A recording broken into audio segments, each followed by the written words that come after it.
자, 여러분 고개 드시고 반갑습니다. 안녕하십니까. 명절 잘 보내셨습니까, 여러분? 네. 제가 보니까 뭐 그 광명은 그 잘 해낼 수 있을 것 같아요. 올해 남아 있는 분들은 뭐 내가 보니까 잘 하고 계신 것 같아요. 1등은 오늘 2주차가 일단 광명이 제가 올해 강의하고 있는 곳 중에서 점수가 일단 제일 높아요. 평균이 계속 높고 있습니다. 2주차도 그 특강을 안 하고 본 것들은 우리 그 쪽집게 특강 안 하고 본 곳은 점수가 평균이 거기 57 몇 점이었나? 55점 몇, 57점 몇 이렇게 나왔었는데 여러분들은 68.5 나왔고요. 1등이 92.5인데 92.5 맞으신 분 아직 모르는 거예요, 점수를? 92.5. 1등은 92.5고요. 잘하셨습니다. 평균은 뭐 68.5고. 자, 이어서 한번 보겠습니다. 이제 뭐 며칠 안 남았는데 세법은 우리 쪽집게 특강 했던 거 있죠? 그거 계속 여러분들 반복해서 그거를 거기 보면 뭐 OX도 있고 가로넣기도 있고 뭐 등등 다 오주선다도 있지만 그 내용 압축 요약 정리 다 돼 있잖아요. 저랑 호흡 맞춰서 공부했던 거 그거 계속 여러분들이 반복해서 여러분들이 보셔야 됩니다. 그거 뭐 대충 보면 또 볼 때는 알았는데 또 까먹고 그러니까 계속 반복해서 여러분들이 보시고 동영원 역시 4주 이제 앞으로도 이제 3주차, 4주차까지 제가 이제 1주차에 집중하는 게 있고 2주차에 집중하는 게 있고 3주차, 4주차 중요한 내용은 이제 중요한 내용은 계속 자주 출제되는 부분은 계속 버전을 달리해 가지고 계속 물어보고요. 그다음에 또 새로운 내용들도 이렇게 하나씩 집어넣어 가지고 계속 하고 문제를 출제합니다. 그래서 4주까지 160문제 요것도 여러분들이 지문 정답 맞추는 게 중요한 게 아니라 작년에도 제가 시험 이제 요번에 여러 가지 동영도 그렇고 그다음에 다른 데 뭐 하는 이제 그런 게 있는데 그런 거하고도 그렇고 계속 비교해 보면 역시 똑같이 거의 제가 의도했던 대로 문제가 똑같이 지문이 나온 것도 있고요. 자, 그다음에 뭐 전형적으로 나오는 지문들 뭐 그런 것들도 있지만 이제 그런 것들은 다 보면 여기 지문에 나왔던 거 있잖아요. 그 내용들이 정답 지문은 아니었지만 지문에 나왔던 것들이 역시 또 작년에 시험에 나왔고요. 그래서 의의 범위에서 나오는 그런 것들이 몇 개 좀 있었지만 뭐 그런 것 빼놓고는 대부분 다 이렇게 막판에 9, 10월 달에 공부했던 그 내용 속에 다 이렇게 들어 있습니다, 여러분. 그렇기 때문에 아까 항상 제가 얘기했지만 몇 문제 속에서 의의 범위에서 나오는 그런 지문들, 그런 거 낯선 지문들, 그런 거에 당황하지 말고 배운 거에서 문제 잘 보시고 하시면 된다고 그랬습니다. 그렇게 해서 몇 문제만 잘 통과하시면 여러분들이 그러면 세법은 저의 자랑과 보람이 되실 수 있는 거고 최소한 그런 것들 놓친다 할지라도 나머지 것들 여러분들 실수하지 않고 잘 맞히시면 무난히 세법은 고득점할 수 있습니다. 다 여기 그래서 정답 맞추는 게 중요한 게 아니라 여기 나와 있는 지문들을 5개를 소화하는 게 중요합니다. 정답이 중요한 게 아니고요. 1번 봅니다. 다음은 세목 중에서 목적 세이면서 국세에 해당하는 것은 근데 이런 건 이제 여러분들이 처음에 11월 달에 저를 처음 만나면 하는 거죠. 자, 교교농, 목적세, 국세 중에서 목적세, 교교농, 지방세, 목적세, 찌잖아요. 그럴 때 우리 농어촌 특별세는 뉘집 자식이냐 그러면 국세고 목적세고 부가세입니다. 그래서 3번 고르셔야 되고 지방교육세는 지방세고 목적세고 부가세인 세금이고요. 자, 그래서 3번 고르셔야 됩니다. 정답이고 보충자료 7페이지, 우리 요약집 7페이지 참조고 요약집 7페이지 참조고 그 다음에 2번 문제를 보시면 제가 요약집 갖고 올 건데 안 갖고 왔네. 요약집은 항상 시험장 갈 때까지 시험장 가실 때도 요약집은 갖고 가야 돼요, 여러분들. 세법은 세법은 말하자면 우리가 시험장에 여러분들 혹시라도 뭔가 생각났는데 그걸 확인해 볼 때 다른 과목도 그렇지만 갖고 가야 되잖아요. 뭔가를 시험장에 아무것도 안 갖고 갈 수 없잖아요. 그렇다고 해서 기본서 기본서 각 과목마다 기본서 새로 가방에 싣고 또 넣고 가가지고 기본서 막 찾으면서 이렇게 할 수는 없잖아요, 여러분들이. 그래서 시험장에 세법은 제 요약집이 말하자면 기본서 같은 거예요. 그래서 압축돼서 그 내용들 거의 뭐 다 망라져 들어가 있습니다. 그래서 그러니까 요약집을 여러분들이 시험장에도 갖고 와야 되니까. 근데 요약집을 제가 첨조필 불러드리고 또 요약집을 갖고 왔었는데 금방 놓고 왔네. 자, 하여튼 1번 문제는 요약집 7페이지 참조고 2번 문제는 요약집 13페이지 참조입니다. 요약집 13페이지 참조고요. 원칙적으로 납세무자 신고에 의해서 납세무 확정되는 국세로 오른 것은 그런데 자, 여러분 양도소득세죠, 여러분들. 이것도 틀리신 분들이 계시는데 자, 양도소득세요. 신고납부하는 세금이잖아요. 자, 자, 납세문은 추상적으로 성립하고 구체적으로 확정이 되고 소멸하는 과정을 거칠 때 납세문 성립이란 말을 보면 확정이란 말을 보면 항상 누가 세금 계산을 떠올려야죠. 누가 세금 계산하냐. 그래서 신고나 납부하는 세금들은 누가 세금 계산합니까? 납세무자가. 원칙적으로 어느 때 납세가 확정돼요? 신고하는 때 확정됩니다. 그래서 다시요. 저를 보세요. 원칙 신고하는 때 납세문 확정되는 지방세로 옳게 작정된 걸 골라라. 이렇게 나올 수도 있어요. 그러면 신고하는 때 납세문 확정되는 지방세 어떤 거냐? 취득세, 등록면허세, 그리고 지자로 이름 시작하는 네 가지요. 지역자원시설세, 특정자원분, 지방소득세, 지방소비세, 또 취득세, 등록면허세, 부가세로서 지방교육세. 지방교육세 같은 부가세들은 그때그때 다르죠? 본세에 따라서 신고나 납부할 수도 있고. 자, 그래서 신고하는 때 납세금 확정되는 지방세, 다시요. 취득세, 등록면허세, 지자로 이름 시작하는 네 가지고. 국세에서 신고하는 때 확정되는 국세, 소득세, 양도세 포함한 소득세, 법인세, 부가세 등등. 국세는 원칙적으로 신고하는 때 납세금 확정되죠. 자, 그 다음에 종합부동산세도 신고납부 선택하면 신고하는 때 납세금 확정될 수도 있고 이렇게. 자, 그래서 그 다음에 보통 징수하는 세금들은 과세권자가 납세금을 확정하는데 지자체장이, 자, 과세권자가 지자체장이 결정하는 때 납세금 확정되는 지방세, 그러면 고개를 드시고요. 자, 과세권자가 결정하는 때 납세금 확정되는 지방세 세 가지만 아셔도 되는데 어떤 거예요? 재산세, 친구, 지역자원시설세, 특정부동산분, 또 재산세, 부가세로서 지방교육세 이런 거예요. 물론 자동차세나 주민세도 일부도가 이제 고의소가 날라오고 있는데 어떻게든 빼더라도 재산세, 지역자원시설세, 특정부동산분, 재산세, 부가세로서 지방교육세 이런 거. 그 다음에 국세에서 자 원칙 과세권자가 결정하는 때 납세금 확정되는 국세 어떤 거냐? 종부세, 상속세, 증여세. 그죠 여러분들? 종부세, 상속세, 증여세를 원칙 뭐 하는 때? 결정하는 때 확정되고, 종농이 종부세, 부가세로서 농어촌 특별세는 본세에 따라서 종부세, 부가세, 농특세는 결정하는 때 납세무가 확정될 수도 있고요. 하여튼 농특세나 지방교육세 같은 부가세들은 그때그때 다르죠. 본세에 따라서 자 성격이나 징수 방법, 납세무 성립 시기가 달라지고요. 자, 어떻든 간에 여기서는 원칙 신고하는 때 납세무 확정될 국세니까 어떤 거예요? 양도소득세입니다. 취득세는 취득하는 때 신고하는 때 확정되는 지방세고, 신고하는 때 확정되는 지방세고, 종부세는 원칙은 뭐예요? 결정하는 때 확정되는 국세고요. 재산세, 도시지역부는 얘는 재산세는 자 결정하는 때 확정되는 지방세고, 결정하는 때 확정되는 지방세고, 등록면허세는 뭐 당연히 신고 납부하니까 신고하는 때 확정되는 지방세고요. 1번 정답. 3번 문제. 3번은 요약집 14페이지하고 15페이지 함조고요. 14, 15페이지 함조고. 다음은 가로안에 들어갈 내용으로 옳은 것은 그랬습니다. 자, 보시니까요. 법정 신고기한까지 과세표준 신고서를 제출하지 아니한 경우에 지방세 원칙적인 제척기간 몇 년입니까 이거? 7년이죠. 우리가 지방세 제척기간 그러면 10년, 7년, 5년 리듬 타면서 왜죠? 10년, 7년, 5년 사기쳤다 10년, 무신고 몇 년? 7년, 기타 5년입니다. 근데 자 그냥 무신고가 아니라 어떤 사항과 결합해서 상속이나 증여를 원인으로 취득하는 경우인데 무신고한다거나, 또는 부동산 실명법에서 어쩌고 저쩌고 나오거나, 뭐 과점주주 어쩌고 나오면서 무신고했다. 몇 년이다? 10년이에요. 요거 그래서 10년, 7년, 5년입니다. 그래서 7년이고요. 이거는 그냥 어떤 거 결합하지 않고 그냥 신고기한 내 신고 제출하지 아니했을 때 지방세 7년. 두 번째 사기나 그밖에 부정행위로 자 지방세 사기쳤다 몇 년? 10년. 세 번째, 부담부 증여에 따라 증여세와 함께 과세되는 소득세 과세표준 신고서를 법정 신고기한 내에 제출하지 아니한 경우 제척기간이요. 우리가 국세, 일반 양도세 같은 국세는 10년, 7년, 5년인데 제척기간. 근데 상속증여세나 부담부 증여시 증여세는 어떻게 열었어요? 15년, 15년, 10년이요. 15년, 15년, 10년. 부담부 증여시 요거 증여세와 함께 과세되는 소득세, 부담부 증여시 양도세 같은 소득세는 15년, 15년, 10년이니까 그냥 신고서를 제출하지 아니했다. 몇 년이요? 15년입니다. 이거 15년. 사기쳤을 때도 15년. 15년, 15년, 10년이요. 그러니까 15년이고.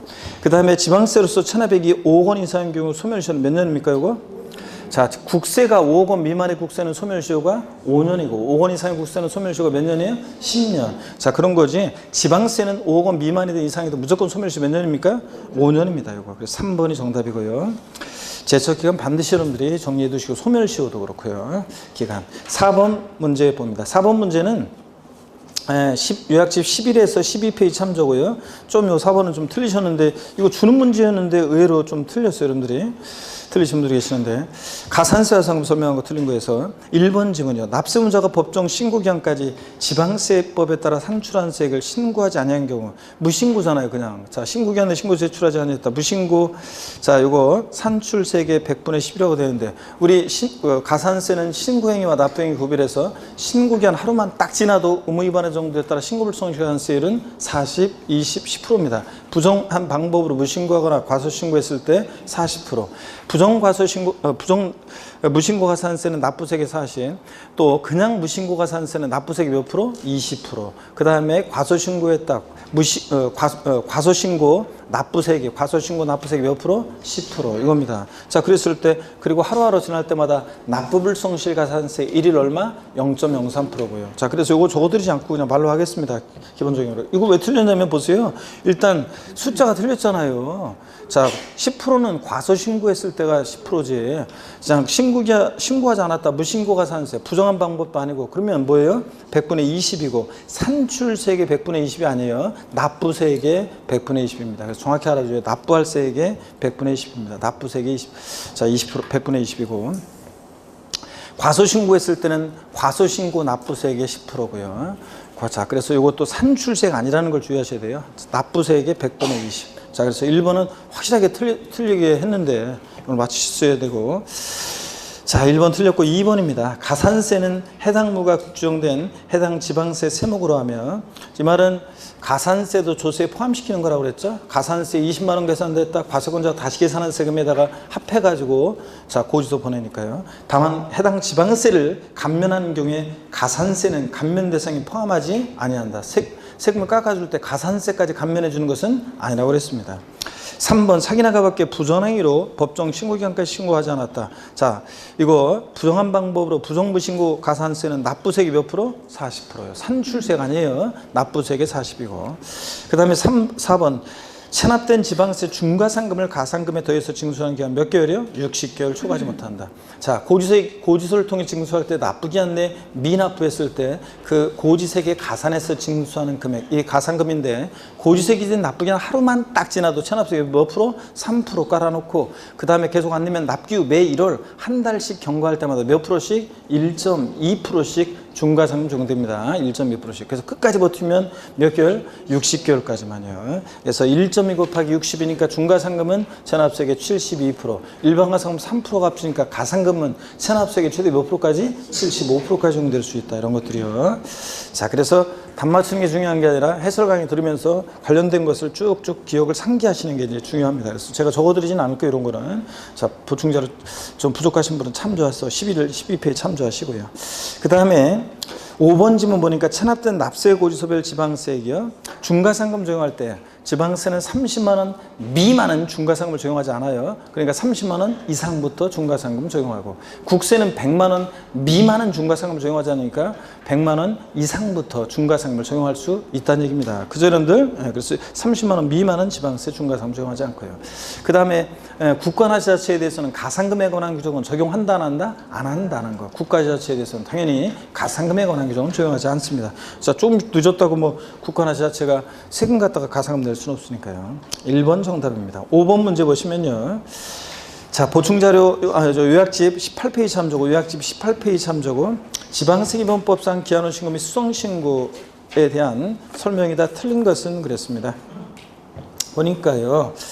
자, 기한후 신고와 수성신고가 작년에 나올 줄 알았더니 안 나왔기 때문에 올해 잘 보라고 그랬잖아요. 1번 보니까 법정 신고기한 내에 과세표준 신고서를 제출하지 아니한 자에 한해서 뭐 할 수 있다? 기한후 신고할 수 있습니다. 신고기한 내 신고서를 제출한 자가 과소신고했다고 나중에 뒤늦게 자수해서 광명 찾는 건 수성신고고, 신고기한 내 신고 제출한 자가 하는 건 수성신고고, 신고기한 내 신고 제출하지 아니한 자가 하는 게 뭐라고요? 기한후 신고입니다. 2번 보니까 기한후 신고는 지자체장이 지방세법에 따라 그 지방세, 과중과 세액, 가산세 여기선 포함한 금액을 결정하여 통지하기 전까지 할 수 있다. 신고 납부기한 하루만 딱 지나도 가산세 적용되고 과세권자가 다시 세금 계산하는데 고지서 날라오기 전까지 할 수 있습니다. 이걸 시험에서 바꾼다 그러면 기한후 신고는 신고기한 경과 후 1개월 이내에만 할 수 있다. 이러면 틀려요. 1개월 이내만 할 수 있는 게 아니라 결정 통지 전까지, 고지서 날라오기 전까지 할 수 있고요. 3번 법정 신고기일이 지난 날부터 1개월 내 기한을 신고한 경우에 이거 답이 아니라고 확실하게 손들고 있는데 이것도요. 과소신고가산세와 납부불성가산세 100분의 50 경감은 틀렸습니다. 기한후 신고는 신고기한 내 신고하지 않은 거니까 얘는 무신고가산세가 적용되는 겁니다. 그잖아요. 과소신고는 신고기한 내 신고했는데 적게 신고했을 때 과소신고했을 때 하는 거니까 수성신고가 과소신고가산세고 기한후 신고는 무신고가산세가 100분의 50 경감해 줍니다. 1개월 내. 자, 그래서 납부불성시가산세는 기한후 신고나 수성신고나 둘 다 요거 감면해 준다 안 해준다? 안 해줍니다. 신고에 관한 거니까 납부불성가산세나 감면 안 해줘요. 그래서 여기서는 지금 과소신고가산세가 아니라 무신고가산세 50% 감면해주고 납부불성가산세는 감면해주지 않습니다. 또 신고기한 지나서 1개월 내에 기한후 신고했을 때 무신고가산세 50% 감면이고 1개월 초과 6개월 이내면 1개월 초과 6개월 이내면 무신고가산세 몇 프로? 20% 감면이고요. 정확히 알아둡니다. 다음 회차에 또 나와요 이제. 자, 그 다음에 그래서 3번이 여러분 틀렸고요. 4번 기한후 신고는 납세무를 확정하는 효력이 없으므로 지자체장은 신고일로부터 3개월 이내에 과세금과 세액을 결정해야 한다. 여러분요, 저를 보세요. 신고 납부하는 세금은요, 원칙적으로 납세무자가 납세무를 확정하는데 신고기한 하루만 딱 지나도 세액 확정 권한은 과세권자한테 넘어가요. 그러니까 납세무자가 뒤늦게 신고기한 지나서 기한후 신고했다고 해서 기한후 신고에 의해서 납세무가 확정되는 것은 아니고 최종적인 세액 결정은 누가 하느냐? 지자체장이 기한후 신고일로부터 3개월 내 결정하는 때 납세무가 확정됩니다. 그쵸, 여러분들? 우리 그 쪽집게 특강할 때 또 이런 거 했었습니다. 그 다음에 5번 보니까 수동신고는 법정신고기한까지 과세금 신고서를 제출한 자가 하는 게 수동신고예요. 그래서 신고서를 제출한 자가 과소신고했을 때 하는 게 수동신고인데 수동신고도 다음 회차에 또 나오지만 절 보세요. 법정신고기한 지나서 6개월 내 수동신고하면 무신고가 아니라 과소신고가산세 몇 프로요? 50% 감면해주고 6개월 초과 1년 내 수동신고하면 과소신고가산세 20% 감면해주고 1년 초과 2년 내 수동신고하면 과소신고가산세 10%, 50, 20, 10% 이렇게 과소신고가산세 깎아줍니다. 수동신고했을 때는 둘 다 납부불성가산세는 감면 안 해주고요. 3번이 정답입니다. 자, 그 다음에 6번 문제 봅니다. 그래서 다음 회차에 또 이제 기한후 신고, 수동신고가 또 나오는데 그 문제까지 해서 딱 이렇게 해두면 이제 시험에 나올 수 있는 거를 완벽하게 다 이제 대비한 거고요. 6번 문제 보시면 요약집은 25에서 26페이지 참조고요. 요약집 25에서 26페이지 참조고 우리가 동영 1주차 때는 우리가 또 납세무와 관련해서 배우자 직계준비서계 부동산을 취득했을 때 또 부담보증했을 때 관련한 얘기들 그런 것들 위주로 문제가 출제됐었고요. 자, 출제했었고 1주차는 이번엔 또 이제 2주차에서는 또 그 나머지 것들 이제 한번 납세무자 보고 있습니다. 그래서 이렇게 해서 이것도 이제 1주차, 2주차 납세무와 관련해서 올해 취득세 납세무 출제된다고 그랬잖아요. 그래서 동영에 나왔던 지문들만 다 소화하면 역시 또 납세무 시험에 나올 만한 건 또 어떻게 나오든 다 또 4주차까지 다 보면 다 해결이 다 됩니다. 자, 그랬을 때 틀린 거 그랬는데요. 자, 5번 보시겠습니다. 바로 6번 문제 5번 지문을 바로 보니까요. 자, 상속으로 인해서 취득하는 경우에는 주된 상속자가 상속받은 취득 물건, 지분을 취득하는 경우에 지분에 해당하는 취득 물건을 취득한 것으로 본다. 그래요, 여러분? 상속으로 취득한 자산은 누가 납세무자로 했습니까? 상속인 각자지, 각자. 대한민국이 만세, 각자가 상속으로 취득한 물건에 대한 취득세 납세무자지 주된 상속자이다. 민법상 상속 지분이 가장 높은 자이다. X입니다. 이건 재산세에서 납세무자에서 나오는 거죠. 그래서 5번 정답이고 1번도 보겠습니다. 지금 외국인 소유의 차량을 직접 사용하거나 국내 대여시설 이용자에게 대여하기 위해서 임차에 수입하는 경우에 수입하는 자가 취득한 것으로 본다. 그렇죠, 여러분들? 이거 대여시설 이용자 X입니다. 대여시설 이용자가 아니라 수입하는 자입니다. 수입하는 자. 그 다음에 2번 선박 차량과 기장비 종류를 변경하거나 토지 지목을 사실상 변경함으로써 가액이 증가한 경우에 취득으로 본다. 그렇죠, 여러분? 의제 취득, 간주 취득이잖아요. 가액이 증가했을 때. 반드시 가액이 증가했어야지 단순히 토지 지목만 변경된다고 취득세 부과되는 것은 아니고요. 3번 증여죄 채무를 인수하는 부담보 증여의 경우에 그 채무액에 상당하는 부분은 부동산 등을 유상 취득한 것으로 본다. 그렇죠, 여러분들? 부담보 증여 지난주에도 했었습니다. 부담보 증여 또 우리 특강하면서도 계속해서 강조드렸고요. 부담보 증여의 경우에 5억짜리 토지를 시가 5억 상당 토지를 증여하는데 3억 원의 저당권이 설정되어 있다. 차입금 있을 때. 그럼 부담 있는 증여했을 때 수증자가 인수하기로 했을 때 증여자, 수증자 내될 세금 관계에서 취득세 입장에서 보면 이 채무 인수액 상당액은 증여자가 수수자가 갚아야 할 돈을 수증자가 대신 갚아주니까 증여자는 채무를 면한 대가를 받았다고 본다고 그랬죠? 그래서 대가관계 있다고 봐서 채무인수액 상당액은 유상 취득한 것으로 보고 채무인수액 이외 자산 5억에서 3억 뺀 2억 부분은 채무인수액 이외 자산은 공짜로 받았으니까 무상으로 취득한 것으로 보고 증여로 무상으로 취득한 것으로 보고요. 자, 근데 지난주에 배운 게 배우자 또는 직계존비속 간의 부담보 증여의 경우에는 원칙적으로는 증여받아 취득한 걸로 보고 다만 대가관계 있다는 것이 입증이 되면 유상 취득으로 볼 수도 있다. 배우자 직계존비속 간의 부담보 증여. 알았죠? 취득세 여러분들이요? 이렇게 해서 정리해 두시고요. 그 다음에 계속해서 봅니다. 4번에 보니까요. 4번에 보니까 법인 설립 시에 발행하는 주식 지분을 취득함으로써 과점주가 된 경우에 취득으로 보지 아니한다 그랬는데 법인 설립시는 납세무 있어요 없어요? 없다고 그랬습니다. 여러분 설립시는. 그 다음에 5번 보니까 5번 지문이에요. 자, 5번 지문 보니까 상속으로 인해서 취득하는 경우에 5번은 참 받고 7번 문제 봅니다. 딴 생각하다가 7번 문제 봅니다. 7번 문제 보니까요. 지방세법상 취득세에 관한 설명이다. 옳은 것은 그랬습니다. 자, 보시니까 7번 문제.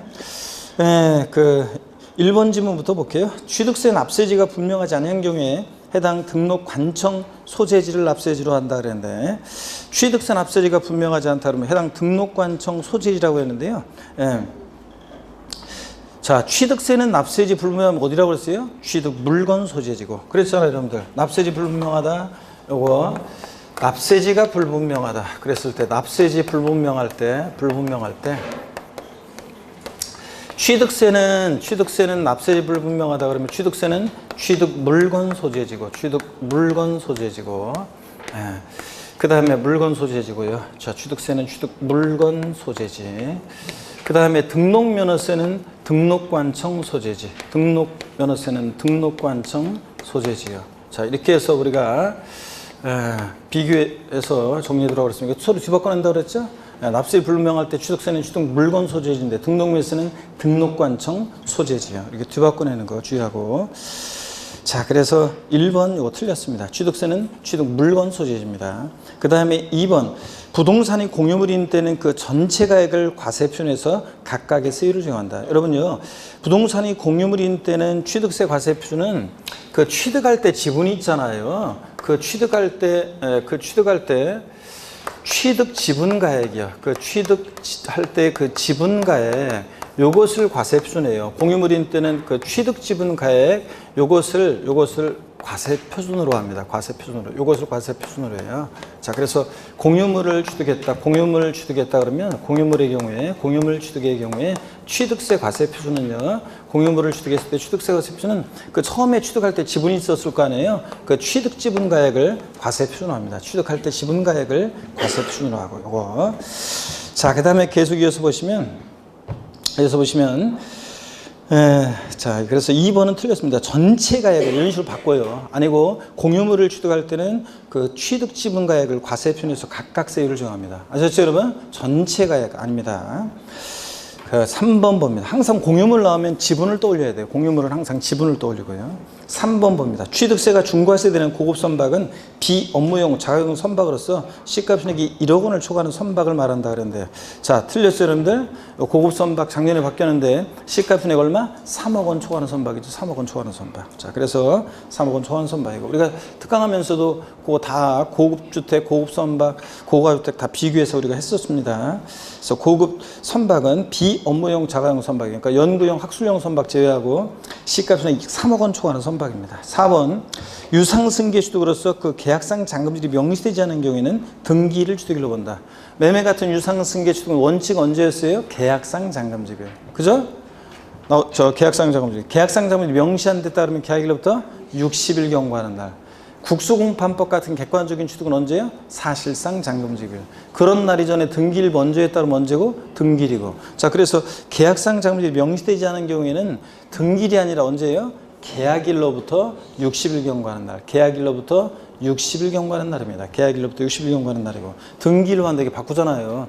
양도소득세는 매매 같은 유상승계, 매매 같은 일반적 거래, 양도세는 원칙 대금 청산일, 계약서와 상관없고, 대금 청산일이 불분명하다, 등기 접수일. 양도세는 등기 접수일이죠. 대금 청산일 불문하면. 그 다음에 대금 청산일 전에 등기했다. 등기 접수일 이겁니다. 근데 취득세는 자 원칙 계약상 잔금지일. 자 명시 안 됐다 계약일로부터 60일 경과하는 날. 그죠? 자 국수공판법 사실상 잔금지일. 이런 날 이전에 등기일 먼저 해 등기일. 자 이겁니다. 그래서 4번 틀렸고 5번. 자 5번은 요약집 27페이지 참조고요. 요약집 27페이지 참조고. 4번 지문도 요약집 27페이지 나오는 거고요. 자, 5번 요약집 27페이지 참조고. 해당 취득 물건을 등기 등록하지 아니하고 화해조서, 인락조서에서 취득일로부터 60일 이내 계약이 해지된 사실이 입증된 경우 취득한 거로 보지 아니한다. 작년에도 나왔었죠? 정답 질문으로. 자, 유상승계 취득이나 무상승계 취득이나 똑같아요. 계약 해제. 등기 등록하지 아니하고 취득일로부터 60일 이내 계약 해제가 되고 해지된 사실이 화해조서, 인락조서, 공정증서, 계약 해제 신고서 등에 의해서 입증되는 경우 취득한 거로 보지 않습니다, 여러분. 그죠? 등기가 된 경우에는 계약을 해제하더라도 입증이 되더라도 취득한 것으로 봅니다, 여러분. 자, 등기가 된 경우에는 등기 등록하지 아니하고 여기 포인트라고 그랬죠? 5번 자 정답이고요. 8번 문제 봅니다. 8번 문제를 보시면 지방세법상 취득세 과세표준에 대한 설명이 다 틀린 거 그랬습니다. 1번 지문은 이게 요약집 29페이지 참조고 요약집 29페이지 참조고 지방자치단체로부터 부동산을 무상으로 취득한 경우에 사실상 취득가액을 과세표준으로 한다. 자, 지자체로부터 부동산을 무상으로 취득하는 경우 사실상 취득가액을 과세표준한다는데 자, 국수 공판법 부 아싸 사실상 취득가액 이건 뭐예요? 유상승계 수일 때 그렇지. 취득세 과세표준은 원칙적으로 취득 당시 신고하는 가액이 과세표준이고 예외적으로 시가표준액이 과세표준이고 국수공판법 부 같은 객관적인 취득은 사실상 잔금지별 취득 시조합니다. 자, 사실상 취득가격입니다. 국수공판법 부 같은 객관적인 취득은 사실상 취득가격이고 시가표준 관계없이. 근데 자, 이건 유상승계 취득일 때가 국수공판법 부 사실상 취득가격이지 무상으로 취득했는데 자 사실상 취득가 다운되잖아요. 그러니까 무상 취득은 사실상 취득가격에서 어떻게 한다? 제외한다고 그랬습니다. 그래서 무상 취득은 사실상 취득가격에서 제외하고 자 틀렸고요. 여기 보세요. 무상 취득은 사실상 취득가격에서 제외한다고 했는데 그래서 무상 취득의 경우에는 원칙적으로 신고하는 가액 예외적으로 시가표준액으로 한다는 요 규정을 준용한다고 그랬잖아요. 무상취득은. 그래서 원칙 신고하는 거에 예외적 시가표준액으로 한다는 요 규정을 준용한대요. 자, 그러니까 약간 더운 것 같아요, 어째? 내가 뭘 약 먹어서 그러는데 그것 때문에 그러나? 하여튼 원칙적으로 신고하는 거에 예외적으로 시가표준액으로 한 거 자 하는데 요 규정을 준용한다. 그래서 무상취득은 원칙 신고하는 가액으로 한다. 또는 신고했거나 신고한 가액 시가표준액이 미달하면 시가표준액으로 한다. 이것도 맞는 질문이 되는데 다만 판례나 예규에서는 무상취득은 무엇을 과세표준한다? 시가표준액을 과세표준한다. 그런 얘기들 말씀드렸습니다. 어떻든 간에 무상취득은 사실상 취득가액에서 어떻게 한다? 제외한다고 그랬습니다, 여러분. 자, 그래서 1번 지문은 무상취득이었기 때문에 사실상 취득가액에서 제외합니다. 정답이고 2번 봅니다. 건축물 건축, 신축과 재축 제외하고요. 한 경우에 그로 인해서 증가한 가액을 과세표준한다. 자, 여러분요. 우리가 건축물 건축돼 있고 신축과 재축 제외 이렇게 돼 있어요. 이렇게 써 있어도 우리 뭐라고 읽는다? 증축. 이렇게 써 있어도 증축 이렇게 읽는다고 그랬죠? 건축에서 신축, 재축 제외하면 증축, 개축, 이전 등이 남잖아요. 그러니까 증축 등 증축. 건축물 증축한 경우 그로 인해서 증가한 가액을 과세표준한다. 그렇죠? 의제취득, 간주취득은 증가한 가액입니다. 3번 연부로 취득한 경우에는 연부금액 매매 사실상 지급되는 금액을 말하며 취득금액에 포함되는 계약보증금을 포함해서 연부취득은 뭘 과세표준하고요? 연부금액. 매매 사실상 지급되는 금액이지 계약상 금액이 아니라고 그랬습니다. 올해 첫해 계약서상으로 지급하기로 한 연부금액은 계약서상으로는 10억, 실제는 8억. 그럼 지급되는 8억 원이 과세표준입니다. 4번 지문 봅니다. 토지와 건축물 등을 한꺼번에 취득하여 토지 건축물 등의 취득가액이 구분되지 않은 경우에 한꺼번에 취득한 가격을 토지 건축물 등의 시가표준액 비율로 나눈 금액을 각각의 시가액으로 한다. 그래서 포인트는 시가표준액 비율로 나눈다는 거. 면적 비율 X입니다, 여러분. 면적 비율 X고요. 5번 부동산 거래 신고하는 법률 규정에 따라서 신고 제출해서 검증받은 취득은 그 사실상 취득가액을 과세표준한다. 국수 공판법 부 맞잖아요. 그래서 객관적 취득으로서 사실상 취득가액을 과세합니다. 5번 맞고요. 1번, 하여튼 8번은 1번 정답. 9번 문제 보시니까요. 9번 문제는 요거 요약집 33페이지, 요약집 33페이지 참조고요. 요약집 33페이지 참조고 취득세 표준세율에 대한 설명이다. 틀린 것은 그랬습니다. 1번에 상속으로 인한 취득으로서 농지. 자, 상속으로 취득했다. 암기 어떻게 해요? 상삼팔. 상삼팔. 자, 농지니까 상삼이죠? 농지니까 상삼. 그래서 2.3% 맞습니다. 2번 비영리 사업자가 아닌 자의 무상취득. 무상취득 나왔다. 암기 어떡합니까? 무독립 8, 1호. 비영리 사업자면 무독립 8. 일반이니까 무독립 8, 1호. 1천분의 35. 그죠? 2%에다 2%, 1.5%에다 2% 플러스 3.5%. 무독립 8, 1호. 자, 그래서 맞습니다. 3번 총유물 분할로 인한 취득. 합유물, 공유물, 총유물 분할로 인한 취득은 0, 30개 맞고요. 4번 건축물 개수로 인해서 건축물 면적이 증가할 때 증가된 부분은 자, 요거 1천분의 22%예요? 아닙니다. 건축물 개수의 경우에는 제가 여러 번 적어드렸습니다, 여러분들. 요거 건축물 개수는 헷갈리지 말라고 뭐 제가 여러 번 워낙 많이 적어드려가지고. 건축물 자, 개수로 건축물 개수로 가액의 증가가 있을 때 가액의 증가를 취득했다고 의지하고 이런 의제 취득 간주 취득의 경우 경우에 취득세는 자, 어떤 세율을 정하느냐? 자, 의제 취득 간주 취득은 중과 기준세율 특례세율을 정한다고 그랬죠? 간주 취득 의제 취득은 2%예요. 중과 기준 특례세율을 정하고. 그다음에 개수로 면적 증가가 있을 때 증가된 면적 부분은 원시 취득이 아니잖아요. 증축이나 개수는 원시 취득이 아닌데도 자, 건축물 개수로 면적 증가했을 때 전체가 아니라 증가된 면적 부분은 뭐로 봐서? 원시 취득으로 봐서 원팔 표준세율을 적용한다. 여러 번 적어드렸습니다. 2.8%예요. 자, 그래서 이런 얘기고.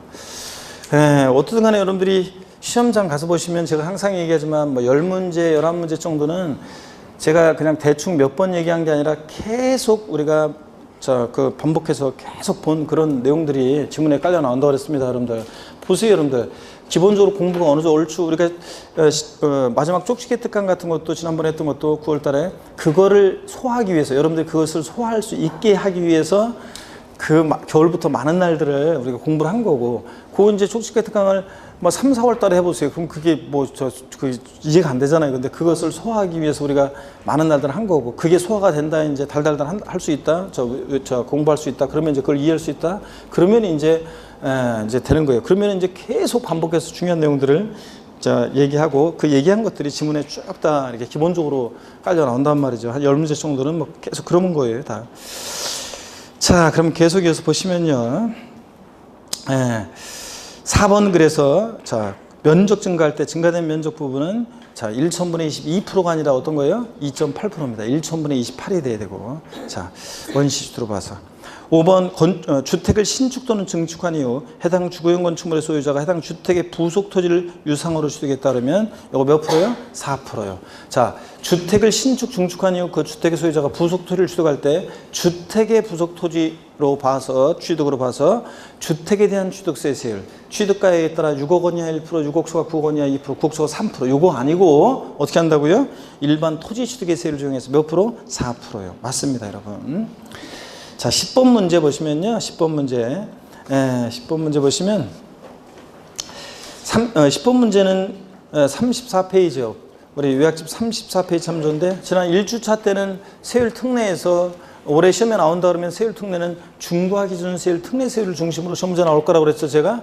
그런데 요것도 또 이제 한번 요번 회차에서는 작년 시험에 나왔던 표준세율에서 중과 기준 세율 뺀 세율로 산출한 금액을 취득세로 하는 경우가 아닌 거. 취득 물건은 중과세 대상은 아니다. 그러니까 예외는 고려할 필요 없고요.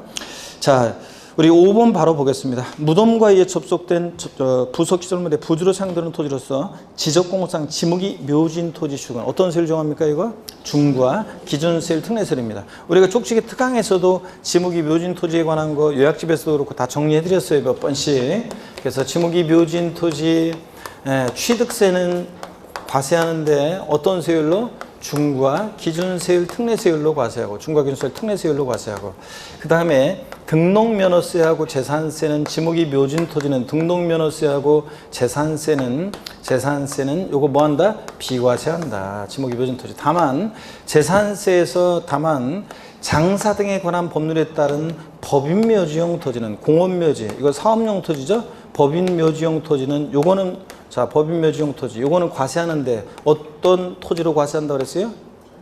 예? 법인묘지용 토지는 재산세 어떤 토지로 과세해요? 분리별도 종합 중에서 어떤 토지로? 예? 분리별도 종합 중에서 어느 형의 토지로 과세해요, 이거? 예? 자, 이거 사업용 토지라고 그랬잖아요. 자동차 운전, 공원묘지, 이거 사업용 토지잖아요. 묘를 하면 실내에서 묘를 쓸 수는 없고, 야외에서 장사 등에 관한 법률에 따른 법인묘지용 토지는 뭐하고 이거? 사업용 토지로 봐서 별도 합산은 과세하고, 네? 별도 합산 과세하고, 재산세에서. 그냥 지목이 묘진 토지는 뭐하고? 비과세하고요, 여러분. 아시겠습니까, 여러분? 아, 진짜 언제 봤냐는 식인데, 계속 말씀드렸던 거 문제 나오고 또 계속. 자, 그래서 5번이요. 자, 5번은 중과기준세율 특례세율 정도입니다. 우리가 취득세에서 간주 취득의 경우 대표적으로 건축물 개수로 가액 증가, 면적 증가 제하고 차량계 장비 선박 종류 변경으로 가액 증가, 또 그다음에 지목 변경으로 가액 증가, 과점주의 주식 취득, 그다음에 지목이 묘진 토지, 골프연장 같은 레저시설 같은 시설물 취득, 또 존속 기간 1년을 초과하는 임시 건축물 취득, 이런 애들이 중과기준세율 특례세율이고요. 그다음에 1번 볼게요. 상속으로 인한 취득 중 법령이 정하는 1가구 1주택 및 부속토지 취득, 어린이집도 우리 집, 지금도 우리 집, 이거 아버지 이거 형축 취득으로요. 등기는 아버지 내명으로 공짜로 나눠줍니다. 2번 합유물 분할로 인한 취득, 등기부등본상 본인 집을 초과하지 않았을 때요. 공유물, 합유물 분할로 인한, 합유물이 올해 추가됐다고 그랬죠. 자, 그래서 이런 것들 자, 단서도 잘 봐야 되고요. 항상 등기부등본상 본인 집을 초과하지 않았어야지. 초과한 부분은 표준세율 정도이기 때문에. 자, 이거 자기 거 자기가 나눠 가진 거니까 형적 취득. 3번 건축물 이전으로 인한 취득, 번쩍 들어서 목조나 조립식 건축물 동일 대지에서 옮겼을 때 소유자 변동 없고 표적 고쳐야 되니까 등기 공짜로 안 해주고요. 형적 취득. 또 이전한 건축물의 가액이 종종 건축물의 가액을 초과하지 않았어야 되고요. 민법정에 따른 재산 분할로 인한 취득이야. 뭐 이런 거 환매권 행사로 인한 취득. 자, 이런 것들 자, 표준세율에서 중과 기준세율 뺀 특례세율을 적용합니다. 그래서 등기비용만 받는 거. 자, 그래서 5번이 정답이고요. 11번 문제 봅니다. 11번 문제를 많이 틀리셨어요, 여러분들이.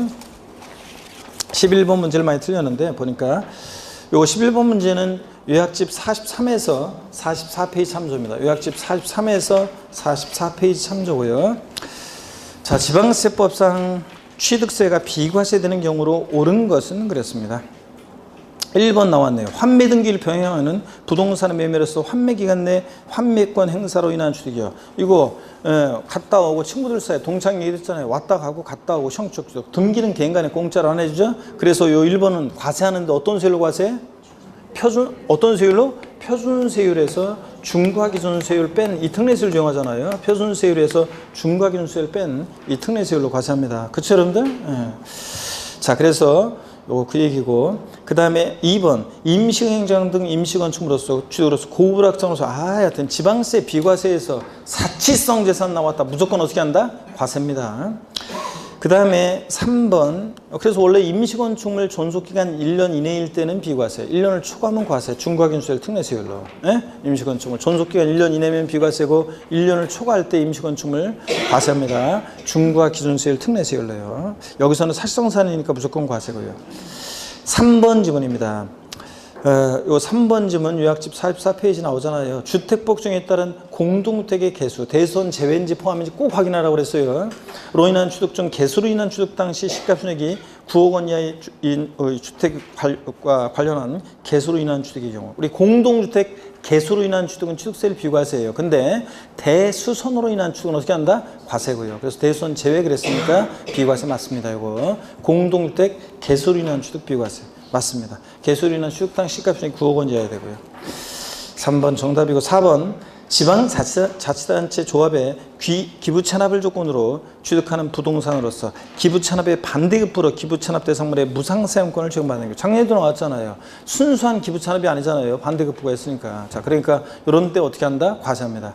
국가지자체, 지자체 조합의 귀속 또는 기부찬압을 조건으로 취득하는 부동산 및 사회 기반 시설 취득을 비과세예요. 다만 근데 약속을 안 지킨다거나 이렇게 무상사용권을 부여받는다거나 대가가 있는 이런 경우는 어떻게 한다? 과세합니다. 이거. 5번 대한민국 정부한 취득의 과세는 외국 정부 취득 우리도 어떻게 하고? 과세하고. 비과세는 우리도 어떻게 하고? 비과세하고. 자, 그래서 3번이 자, 요거 비과세입니다. 12번 문제 보겠습니다. 넘어가셔서 12번 문제 보시니까요. 12번은 뭐 거의 다 잘 맞히셨습니다. 12번. 12번 문제 요거 요약집은 40페이지 3조고요. 요약집은 40페이지 3조고요. 고기 한번 드시고 여러분들 목 운동 한번 합니다. 아이고. 자, 반대로도 돌리시고 허리도 좌로 우로 돌립니다. 아이고. 어깨도 돌리시면서 기지개도 켜시고요. 제가 한번 얘기 드렸죠, 여러분들한테. 그 어떤, 이번에 명절 때 어떤 수강생분이 어떤 회사는 이렇게 그 회사 홈페이지에다 질문을 하면은 제 문자 메시지가 와요. 저한테 문자 메시지가 와요. 질문 왔다고. 그래서 명절 때 그때 추석날이었나 언제였나 하여튼 그 밤이었는데 그 밤 늦은 시간에 문자 메시지가 오더라고요. 그래가지고 보니까 이제 질문이 왔더라고요. 그래서 그 무슨 질문인가 봤더니 그 명절 때 혼자서 무슨 공부하다가 그랬나 아니면 무슨 상념에 빠져가지고 말이야 무슨 질문했냐면 어떤 수강생분이 이랬어요 저한테. 요번에 주택관리사가 굉장히 어렵게 나왔대요. 같은 뭐 주택관리사가 주택관리사 나중에 이제 상대평가로 바꿔요 내년부터는. 근데 이제 그 주택관리사가 엄청 어렵게 나왔는데 중개사는 요번에 인원도 많이 늘어났다고 하는데 요번에 중개사도 시험이 어렵게 나온다고 얘기들이 나오는데 다른 분들은 솔직하게 얘기해주지 않을 것 같은데 교수님은 솔직하게 얘기해 줄 것 같으니까 교수님한테만 질문하는 건데 솔직하게 좀 얘기 좀 해주세요. 요번에 공인중개사 난이도가 어떻게 나올까요? 이렇게 물어보는데 여러분 보세요. 주택관리사는 그 시험제도 개편도 막 지들이 멋대로 해버렸어요. 그 사람들이 막 시위를 해야 되는데 시위도 거기는 직장인들이 많고 그러다 보니까 인원도 적고 그러니까 그런 것도 없이 그냥 우야무야 그냥 시험제도 개편되는 대로 그냥 끌려가는데 공인중개사는 1차만 지금 20만 몇천 명이잖아요. 이게 엄청난 인원인데다가 시간들이 많은 사람들이 많아요. 중개사는. 옛날에 15회 시험 때 파동 난 거 아시죠? 과천 청사 정부 청사 옛날에 과천에 있을 때 거기 담장도 무너지고 막 난리 났었잖아요. 공무원은 그 당시에 뭐 시험 문제 유출됐다는지 어떻다니 뭐 이래가지고 그때 공무원도 감사받고 막 잘리고 잘렸는지 모르겠지만 감사받고 징계받고 막 난리가 났었어요. 공무원도 그렇고 막 여러 가지. 그래가지고 산업인력관리공단에서 시험 주최 기관이 토지공사로 바뀌었었다가 토지공사에서 한 2년 갔다가 다시 이제 산업인력관리공단으로 온 거거든요. 자, 그렇기 때문에 공무원들은 그 큰 문제가 생겨가지고 자기들이 무슨 뭐 국가의 중개사 그 협회 업계에 저기를 반영해가지고 중개사 숫자를 갑자기 확 줄여가지고 자기들이 난리 막 유탄을 맞고 내가 공무원 나는 조금만 있다 가면 되는데 그런 일을 벌이겠어요? 안 벌이겠어요? 안 벌여요, 여러분들. 그렇기 때문에 중개사 시험이 지금 계속 2, 3만 명 정도 선에서 합격자를 냈었는데 이걸 갖다가 뭐 2, 3천 명 합격자 수로 10분의 1 정도로 확 줄었다. 그러면 난리 날 거 아니에요, 여러분들. 그렇기 때문에 그렇게는 안 나와요. 그리고 문제가 좀 어렵게 이제 2차가 이제 출제될 건데, 물론 이제 조금 떨어뜨려야 되잖아요. 예를 들어서 몇천 명은 떨어뜨려야 되잖아요. 예를 들어서 3만 명 합격생이 작년에 예를 들자면 뭐 몇 명이더라. 하여튼 3만 명 합격생이 나왔다 그러면 예를 중에서 조금 어렵게 해가지고 뭐 조금 문제 좀 어렵게 한 2만 5천 명으로 떨어뜨린다거나 뭐 이럴 수는 있어요. 그래서 몇천 명은 떨어뜨릴 수 있는데, 만약에 예를 들어서 한 2만 5천 명을 예상했는데 한 18,000명밖에 안 나왔다. 그러면 이제 예를 들자면 문제 이의제기 문제를 그 이제 한두 개씩 더 받아줘가지고 그 문제 몇 문제만 이의제기 받아주면 확 올라갑니다. 그래서 이제 어느 정도 합격자 수를 맞춰요. 그러니까 조금 실력이 간당간당한 분들이 이제 조금 이제 어설프게 공부했다가 2차. 그래서 이제 그런 분들은 시험 문제가 조금 어렵게 나오면 거기서 이제 떨어지는 거고, 보통 공부 이렇게 꾸준히 하신 분들은 다 합격할 수 있습니다, 여러분들. 아셨죠? 그래서 어렵게 나온다고 좀 어렵게 나오긴 하는데, 세법 작년에 어렵게 나왔잖아요. 한 5문제, 6문제는 작정하고 문제 지문을 내고 그랬는데, 그렇게 좀 어렵게 나와도 다 그래도 극복이 다 돼요, 여러분들. 아시겠습니까, 여러분? 그래서 공부 꾸준히 하는 사람도 합격할 수 있어요. 그래서 제가 그 수강생분한테 이런 식으로 솔직하게 얘기해 줬어요. 아시겠습니까, 여러분? 그리고 너무 막 쫄고 막 그러지 마세요. 그리고 막 진짜 이렇게 인원이 예를 들어서 막 확 줄어가지고 너무 차이 나게 막 줄었다 그러면 그러면 가만히 여러분들도 가만히 안 있겠지만 무리들도 가만히 안 있어요. 그래서 나가자 막 이래가지고 나가서 막 시위하면 돼요. 그러면 이제 또 으쌰으쌰 하면 또 막 저기 그러니까 걱정할 필요 없어요, 여러분들. 그런 식으로 꼭 시위보다도 어떤 간에 그렇게 예측 가능성이라는 게 있기 때문에 너무 그런 예고도 없이 인원을 확 줄이거나 그러진 않습니다, 여러분들. 그러니까 걱정할 필요 없어요. 자, 계속 이어서 보면은요, 여러분 12번 문제 보겠습니다. 12번 문제 요약집 40페이지 참조고 지방세법상 취득세 부가징수세에 관한 설명으로 틀린 거랬는데 1번이요. 상속으로 인한 경우로서 외국에 주소를 둔 상속이 있는 경우에 상속 개시로부터 6개월 이내에 신고하고 납부해야 한다. 이건 틀리면 안 되죠, 여러분들. 자, 상속 개시일이 속하는 달에 말일로부터입니다. 상속 개시로부터가 아니라 상속 개시 속하는 달에 말일로부터. 몇 개월이요? 9개월입니다. 일반적으로 상속으로 취득한 자산에 대한 취득세 신고 납부기한은 상속 개시를 속하는 달에 말일로부터 6개월인데 상속인 가운데 외유에 주소를 둔 사람이 한 사람이라도 있으면 자, 몇 개월이요? 9개월 내에 신고 납부합니다. 그래서 확실하게 자, 틀렸습니다. 1번 정답이고 2번 법정기한 내 재산권과 그 밖의 권리 취득 이전에 관한 사항을 공부에 등기하거나 등록하려는 경우에 등기 등록하기 전까지 취득세를 신고 납부해야 한다. 맞습니까, 여러분? 자, 등기 등록하기 전까지요. 자, 등기 등록을 요하는 재산 등기한 후 뭐 30일 내 60일 내 그럼 틀려요. 등기하기 전까지고. 3번 취득세 과세물건을 취득한 후에 과세물건이 중과 대상이 됐다. 취득 후 중과 대상이 되거나 처음에 비과세 감면 대상이 했다가 취득 후 과세 수용 대상이 되거나 자, 그러면 그 중과 대상이 된 날 사유 발생일부터 며칠이야? 30일 확인하고 60일 아니라는 거. 중과세를 중에 산출한 세에서 이미 납부한 세금 공제해 주는데 가산세는 포함한 금액, 제외한 금액, 제외한 금액을 공제하고 보통징수에 신고 납부에 신고 납부합니다, 여러분. 자, 그래서 자, 30일 가산세 제외 신고 납부 맞습니다. 4번 취득세 납세 의무가 있는 법인이 장부 등의 작성과 보존 업무를 이행하지 않는 경우에 산출된 세액 또는 부족세액 100분의 10에 상당한 금액을 가산세로 부과한다. 이거는 개인이 아니라 개인은 법인의 장부 작성 업무가 당연히 없고요. 법인이 납세무자일 때 장부 등의 작성 보존 업무를 불성실하다. 몇 프로 가산세? 10%. 이거 20% 아닙니다. 10%. 5번 등기 등록을 필요하지 않는 취득세 과세물건을 사실상 취득한 후 이를 신고하지 않고 매각까지 했다. 중과산세는 적용하지 않습니다. 취득세는 취득 후, 요거는 요약집 41페이지 나오잖아요. 취득 후 신고하지 않고 매각까지 했다. 자, 그러면 걸렸다. 산출세액의 80% 중과산세 적용합니다. 다만 등기 등록을 요하지 않는 재산 중과산세 적용하지 않는다 그랬죠. 또 골프회원권 같은 회원권 애들은 등기 등록을 요하는 재산 아니지만 골프회원권 회원권 애들은 취득 후 신고하지 않고 매각하면 중과산세를 적용한다는 거. 또 지목변경 과점주주의 주식 취득 같은 간주 취득은 중과산세를 적용하지 않는다 그랬습니다. 자, 여기서는 중과산세 적용하지 않습니다. 등기 등록을 요하지 않는 재산이니까. 13번 문제 봅니다. 13번 문제 보시니까 지방세법상 등록분 등록면허세에 대한 설명이다. 틀린 것은 그렇습니다. 1번에 등록면허세는 도세 및 구세에 해당한다. 그렇죠, 여러분들? 네. 2번 임차권 설정 등기에 대한 등록면허세 납세의무자는 임차인이다 그랬는데 자, 설정 등기는 누가 납세의무자입니까? 권자. 등록면허세에서 설정 등기는 권자. 말소 등기는 누구고? 설정자. 자, 그래서 설정 등기는 권자니까 자, 그래서 설정 등기 권자. 설정 등기는 권자니까 자, 설정 등기는 권자가 여기서 지금 임차권 설정 등기 임차권자예요. 임차권자면 납세무자가 임차권자면 임대인이 임차인이에요? 임차인이 임차권자잖아요. 그래서 임차권자. 그다음에 말소 등기는 그 등기 설정자고 말소 등기는 그 등기 설정자고요. 자, 이거 뭐 상추처럼 여러분이 알고 계셔야죠. 그래서 임차권 설정 등기는 임차권자, 그러니까 임차인이다. 맞고요. 3번 부동산 등기에 대한 등록세 세기, 그 밖의 등기세율보다 적을 때는 그 밖의 등기세율을 정한다. 그 밖의 등기가 말소 등기, 변경 등기고 건당 6,000원이고. 그러니까 이 말은 등록면허세 세기 6,000원 미만이면 얼마? 6,000원 납부하게 한다. 그런 규정입니다. 6,000원 미만이면 징수하지 않는 게 아니라 6,000원 무조건 납부하게 합니다. 그 얘기고. 4번 채권 금액으로 과세를 정하는 경우에 일정한 채권 금액이 없을 때는 채권의 목적이 된 것 또는 처분자의 목적이 된 금액을 그 채권 금액으로 본다. 그렇죠, 여러분?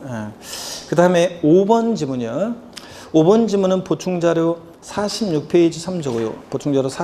요약집 46페이지 참조고. 요약집 46페이지 참조고.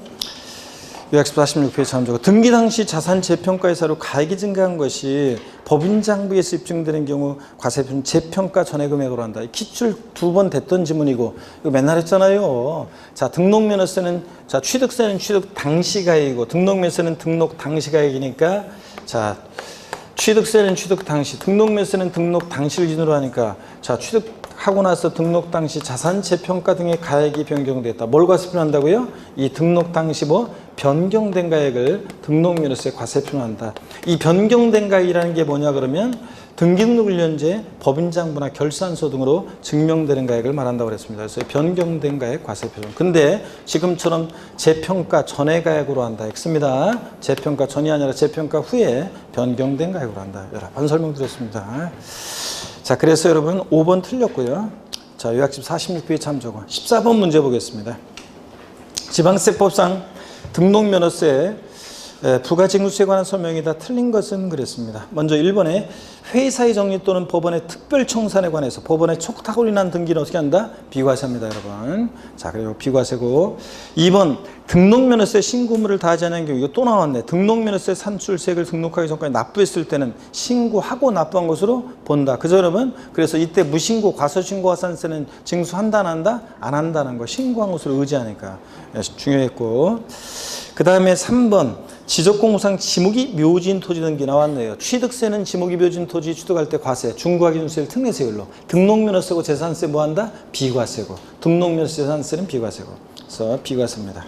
4번요. 요약집 48페이지 참조고요. 요약집 48페이지 참조고 같은 채권의 담보를 위해서 설정하는 요약집 48페이지 참조고 같은 채권의 담보를 설정하는 둘 이상의 저당권을 등록하는 경우에 이를 각각의 등록으로 봐. 그래요?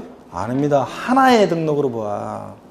그 등록에 관계되는 재산을 나중에요? 아닙니다. 처음 등록하는 등록관청 소재지를 납세지로 합니다. 그래서 같은 채권의 담보를 설정하는 둘 이상의 저당권 등록에 대해서는 자, 이거 하나의 등록으로 봐. 공통적으로 채권 금액 담보하기 경우이기 때문에 하나의 등록으로 봐. 그래서 뭐 은행에서 한 30억 원 빌리는데 담보를 요구해 가지고 서울에 있는 A 부동산, 인천에 있는 B 부동산, 경기도에 있는 C 부동산 이렇게 담보로 제공할 때 이거 하나의 등록으로 보아서 처음 등록하는 등록관청 소재지를 납세지로 한다고 했습니다. 그렇죠, 여러분들? 요거. 그래서 이렇게 각각의 별건에 나중에 이렇게 바꿀 수 있습니다. 처음. 예? 자, 요거 하나의 처음 요거. 4번 거 틀렸고 5번 상속을 원인으로 등기하는 경우에 등기하기 전까지 납세에 관한 시세상의 신고 납부한다. 등록면허세는 상속증여 포함해서 언제까지요? 등록하기 전까지입니다. 취득세는 아까 앞에서 나왔지만 취득세는 상속을 원인으로 취득할 때 요 지문들이 자꾸 이렇게 연결되게 이렇게 일부러 딱 돼 있잖아요. 이렇게 취득세에서는 상속을 원인으로 상속을 원인으로 취득했을 때 신고 납부기 아니라 상속 개시일에 속하는다. 말일로부터 6개월. 자, 외국 기수를 두면 9개월. 이런데 등록면허세는 상속증여 포함해서 언제까지요? 등기하기 전까지입니다. 기간 나오면 돼야 안 돼? 안 되고요. 그래서 5번 맞습니다. 상속 원인으로 등기할 때도 상속 개시에 속한다. 말일부터 6개월. 좀 틀려요. 등록면허세는 등기하기 전까지. 맞습니다. 15번 보시니까요. 요약집 47페이지 참조고요. 요약집 47페이지 참조고 15번을 의외로 틀리신 분들이 계시네요. 지방세법상 부동산 등기 관련 등록면허세 과세표과 표준세율을 나열한 것으로 틀린 거랬는데 지역권 설정 등기는 등록면허세, 지역권 설정이나 이전 등기, 등록면허세는 요역지 가액이죠. 승역지 아니고 바꾸면 승역지 가액으로 바꿉니다. 요역지 가액이고 세율은 소유권 이해 권리들은 무조건 얼마예요? 1,000분의 2, 0.2%고 가등기, 자, 가등기는 부동산 가액 또는 뭐 채권 금액이고 자, 부동산 가액 또는 채권 금액의 세율은 1,000분의 2고 상속을 원인으로 소유권 이전 등기한다. 등록면허세에서 소유권 이전 등기. 자, 상속으로 인한 경우 상삼팔 무조건 뒤에 거라고 그랬습니다. 상삼팔 맞죠, 여러분? 1,000분의 8. 28%가 아니에요. 그러니까 1,000분의 28이 아니에요. 2.8%가 아니라 1,000분의 8. 자, 상삼팔 무동의 8 1호 무상으로 인한 경우 유상으로 인한 거 유십 20 보존 등기 등록면허세는 보8 보8 유십 20 무동의 8 1호 상삼 8 이렇게 외우라고 그랬습니다. 그건 뒤에 거고요. 자, 그래서 맞습니다. 이건 소유권에 관한 등기는 과세표는 다 소가지 없는 애들이니까 부동산 가액이고요. 4번 지상권 이전 등기 채권 금액이 1,000원 소가지 없는 애들이죠, 여러분들. 자, 그래서 소가지 없는 애들이니까 이거 소유권에 관한 등기, 가등기, 지상권 설정 등기. 꼭 등록면에서 과세 표준을 뭘로 하려고 얘네들 소가지부래요? 부동산가액, 부동산가액. 부동산가액을 등록면에서 과세 표준하는 거 소유권에 관한 등기, 가등기, 지상권 설정 등기입니다. 자, 그래서 소가지 없는 애들 그럴 때 물론 가등기는 부동산가액 또는 뭐 부동산가액 또는 채권 금액이고요. 부동산가액 또는 채권 금액이고. 자, 이렇게 해서 요거 지상권 설정 등기니까 요 지상권 설정 등기는 지상권 요거 가등기 요거 소유권에 관한 등기. 자, 하여튼 지상권 설정 등기는 뭘 과세 표준한다고 지상권 설정 등기는 자, 부동산가액입니다. 자, 그래서 채권 금액 1,000분이 틀렸습니다. 부동산 가액이 1,000분이고요. 전세권 말소 등기, 각종의 말소 등기 변경 등기는 뭐라고요? 건당 6,000원. 자, 그다음에 16번 계속 보겠습니다. 16번 문제를 보니까요.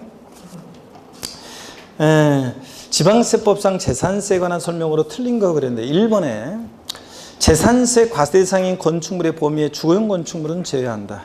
자, 그렇습니다. 자, 재산세 대상 토지, 건축물, 주택, 선박, 항공기에서 토지에서 주택, 부속 토지 제외하고, 자, 그 다음에 건축물에서 주거용 건축물 제외합니다. 어디서 과세하니까? 자, 얘네들은 주택분 재산세 대상으로 과세하니까. 그죠, 여러분? 주택분 재산세 대상으로 과세하기 때문에 건축물 범위에 주거용 건축물은 제외하고. 2번 법령이 정하는 자, 다가구 주택은 1가구가 독립하여 구분 사용할 수 있도록 분리된 부분은 1구의 주택으로 본다. 우리 그 촉식회 특강집에도 정리가 돼 있었어요. 지방세는 다가구주택은 공동주택과의 과세형평을 위해서 매 한 가구 한 가구마다 독립한 1구의 주택으로 본다고 그랬죠? 공동주택과의 과세형평을 위해서 단독주택인데 주택법상. 그러니까 매 한 가구 한 가구마다 독립한 1구의 주택을 보고, 종부세라든가 부동산 임대업이라든가 양도소득세에서 하나의 단위 양도할 때라든가 그럴 때 다가구 주택에 대해서 국세에서는 어떻게 하고 전체를 하나의 주택으로 보고, 지방세에서는 매 한 가구 한 가구마다 독립한 1구의 주택으로 보고요. 자, 맞습니다. 그 다음에 3번 1구 건물이 이거 또 나왔네. 겸용주택. 자, 재산세에서 1구 건물이 겸용주택일 때 항상 뭘 기억해? 50%. 주거용 상면적이 100분의 50 이상이면 전부주택이고, 1동 건물이 겸용주택일 때는 쿵쿵따 쿵쿵따 쿵쿵따리 쿵쿵따 취득세, 재산세, 면적비례, 주거만이고, 1구 건물은 항상 뭘 기억하고? 50%. 1구 사용면적 50% 이상이면 전부주택. 맞습니다. 4번 신탁법에 따른 신탁재산에 속한 토지는 수탁자 고유재산에 속한 토지로 서로 합산하지 않습니다. 신탁토지하고 수탁자 고유토지를 왜 합산해? 동일한 시구 하나 구역 내에 있어도 수탁자 고유토지는 와 신탁토지는 합산하지 않습니다. 다만 위탁자별로는 어떻게 하고? 위탁자별로는 합산할 수 있고요. 위탁자별로는 합산하고. 5번입니다. 요약집 56페이지 참조고요. 요약집 56페이지 참조고. 신탁법에 따라 수탁자 명의로 등기된 신탁재산에 대한 재산세가 체납된 경우에 체납된 재산에 속한 신탁의 다른 재산일 때 그 다른 재산에 대해서 압류할 수 없다. 이 기출지문인데 X잖아요. 다른 재산 압류할 수 있다고 그랬습니다. 이 기출지문인데 여기 보세요, 여러분들. 자, 우리가 어떤 거 했었냐면 봅니다. 또 설명드립니다. 이거 갑이란 사람과 을이란 사람이 갑이란 사람과 을이란 사람이 신탁법에 의한 신탁을 하는데요. 신탁을 하는데, 자, 믿고 맡기는 사람 위탁자고, 믿고 맡는 사람 수탁자고, 병수탁자고. 그랬을 때, 갑이란 사람이 A 토지하고 A 다시 토지 신탁. 자, 이거 여러 번 설명드렸어요, 여러분들. 자, 을은 B 토지 신탁. 그랬을 때 위탁자별로 구분된 신탁재산, 이거 누가 이 신탁재산에 대한 납세무자가 되느냐? 수탁자가 납세무자.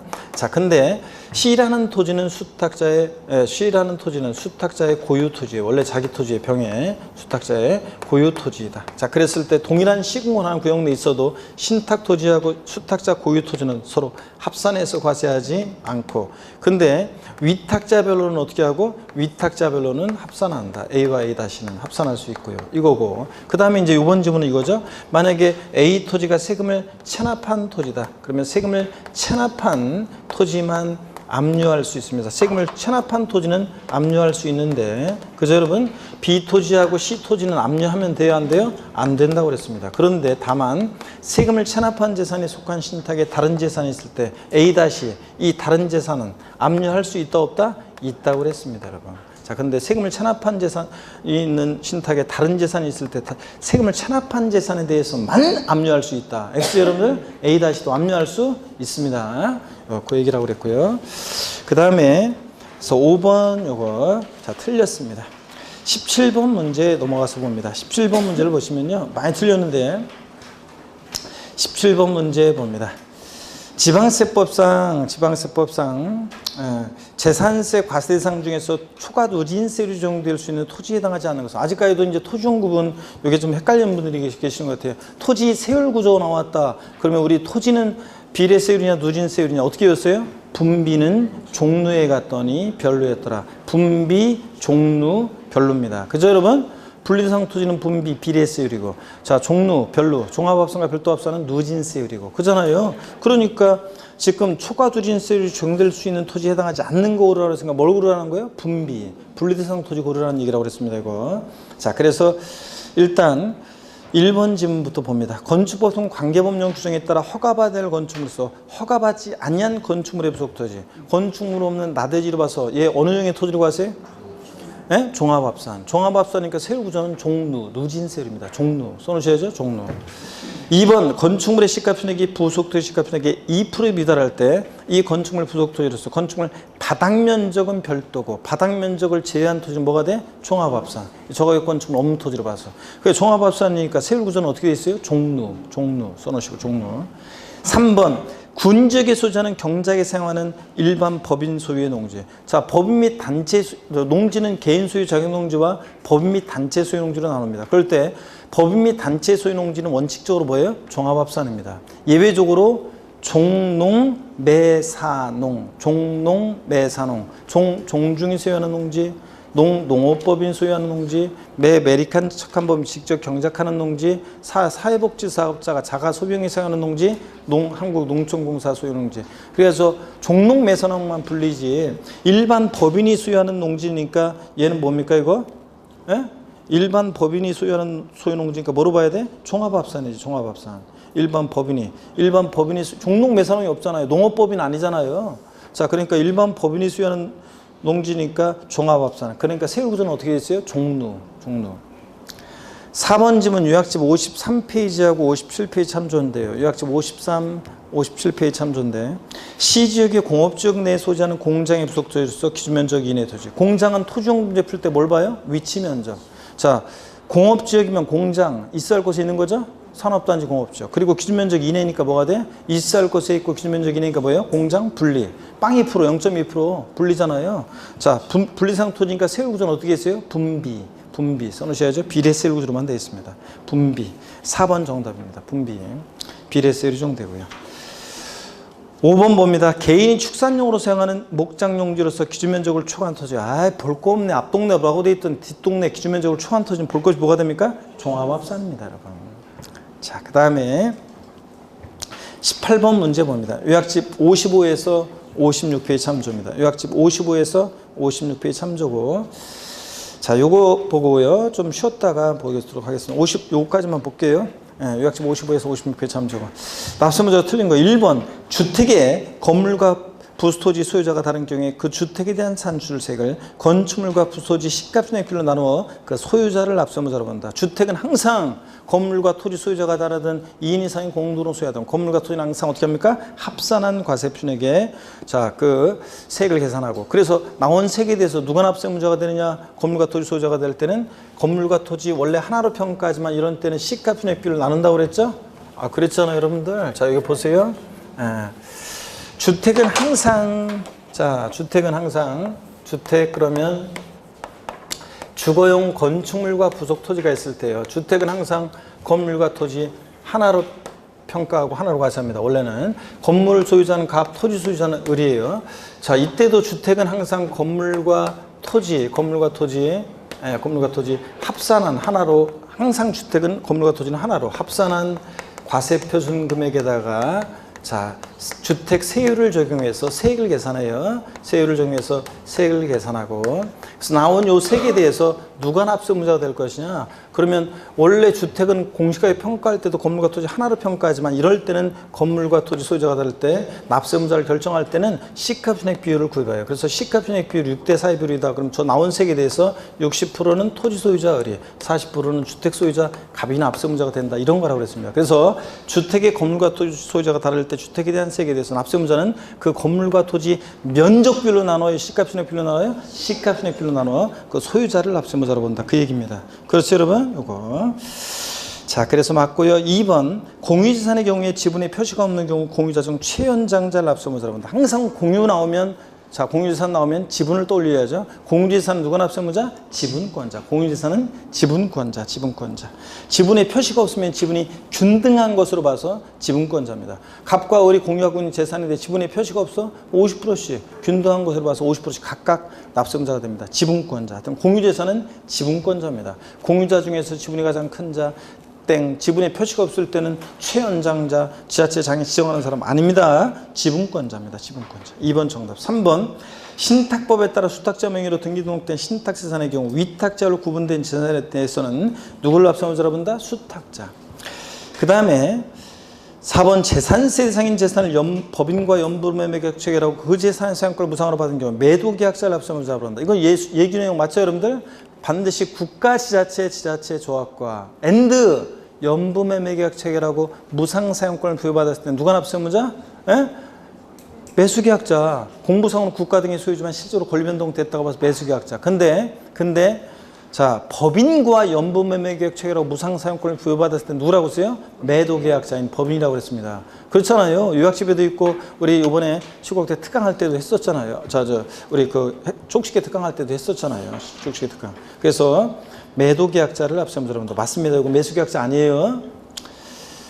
자, 반드시 국가지자체 조합과 연부매매계약 체계를 써야 돼. 5번, 환지계획에서 환지로 정하지 않냐고 채비지 보류지로 정한 경우에 채비지 보류지는 누가 납세의무자? 사업시행자. 시공회사 아니고 사업시행 전 토지 소유자 아니고 누가 납세의무자? 사업시행자입니다. 채비지 보류지요. 잠깐 쉬었다가 우리 19번 문제부터 이어서 본격적으로 보겠습니다.